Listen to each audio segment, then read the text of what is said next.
मैं तैयार हूँ। आप अपना पहला सवाल पूछ सकते हैं। Which organ of the body involved in the person of respiration? Option A liver, brain, lungs, kidney. Respiration का जो मेन ऑर्गन है वो लंग्स है, तो सही जवाब ऑप्शन सी होगा। अगला सवाल।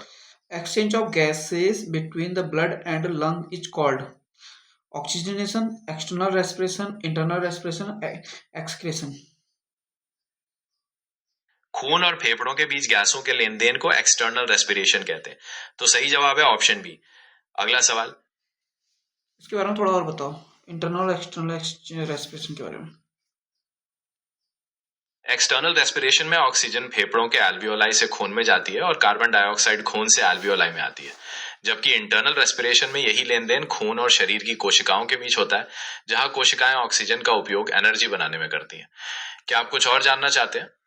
Which of the following part of respiratory system is the site of external respiration? Trachea, bronchi, bronchioles, alveoli. External respiration के लिए जो साइट है वो एल्वियोलाई है। ट्रैकिया, ब्रोंकाई और ब्रोंक्यूल्स हवा को वहां तक पहुंचाने में मदद करते हैं। अगला सवाल।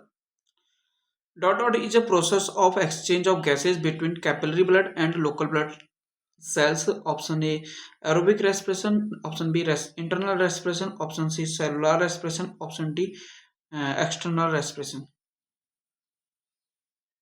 उसे इंटरनल रेस्पिरेशन कहते हैं, यानी कि ऑप्शन बी। ये प्रक्रिया खून और शरीर की कोशिकाओं के बीच गैसों का लेन देन करती है। क्या आप अगला सवाल पूछेंगे? और बताओ इसके बारे में थोड़ा। इंटरनल रेस्पिरेशन हमारे शरीर की कोशिकाओं में होने वाला एक बहुत महत्वपूर्ण प्रोसेस है। जब ऑक्सीजन खून से टिश्यूज तक पहुंचती है तो कोशिकाएं इसका उपयोग ग्लूकोज को तोड़ने में करती हैं, जिससे एनर्जी मिलती है और कार्बन डाइऑक्साइड गैस बनती है। ये कार्बन डाइऑक्साइड फिर वापस खून में आ जाती है ताकि उसे फेफड़ों तक पहुंचाकर शरीर से बाहर निकाला जा सके। क्या आपके मन में इससे जुड़ा कोई और सवाल है? Which condition responsible for inspiration? Option A dilation of intercostal mucus, muscles. Option B contraction of intercostal muscles. Option C contraction of diaphragm. Option D both contraction and intercostal muscles and contraction of diaphragm. Inspiration के लिए जो सबसे जरूरी condition है वो diaphragm और intercostal muscles का सिकुड़ना है, तो इस हिसाब से ऑप्शन डी सबसे सटीक जवाब है। क्या आप अगला सवाल पूछेंगे? थोड़ा और बताओ इसके बारे में। जब हम सांस लेते हैं तो हमारी छाती की जगह बढ़ती है ताकि हवा अंदर आ सके। ये डायफ्राम के नीचे जाने और पसलियों के बाहर निकलने से होता है, जो इन मांसपेशियों के सिकुड़ने का नतीजा है। क्या आप इस बारे में कुछ और जानना चाहते हैं? Dot dot is major muscles responsible for breathing in human. Trapezius, diaphragm, rectus abdominis, sternocleidomastoid. Breathing के लिए जिम्मेदार मुख्य मांसपेशी डायफ्राम है, यानी कि ऑप्शन बी। क्या आप इस बारे में कुछ और जानना चाहते हैं?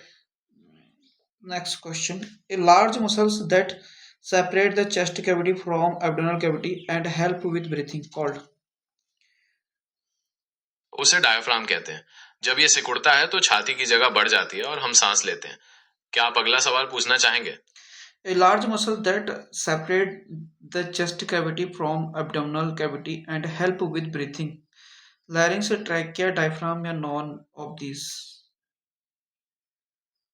उसे डायफ्राम कहते हैं, जो छाती और पेट के बीच एक दीवार की तरह होता है और सांस लेने में मदद करता है, तो सही जवाब है डायफ्राम।